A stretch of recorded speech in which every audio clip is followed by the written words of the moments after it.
गाना तो बहाना है, असली निशाना खेसारी लाल यादव पर है। भोजपुरी की पॉपुलर एक्ट्रेस काजल राघवानी का नया गाना लइका ना चाहे डिफेंडर वाला यूट्यूब पर रिलीज होते ही वायरल हो गया है। गाना में खेसारी जी का नाम तो नहीं लिया गया है, लेकिन अंदाजा लगाइए, तीर चलाया गया है सीधा खेसारी लाल यादव पर। अब बात यहीं खत्म नहीं होती है दोस्तों।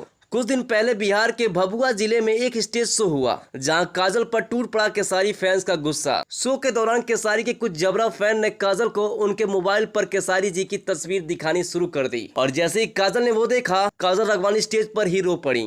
फैंस की नाराजगी ने उन्हें स्टेज पर रुला दिया। अब खेसारी के फैंस दे रहे हैं जवाब अपने अंदाज में काजल राघवानी को। तोरा किस्मत में नहीं के डिफेंडर वाला, ये लाइन बन चुकी है जवाबी हथियार।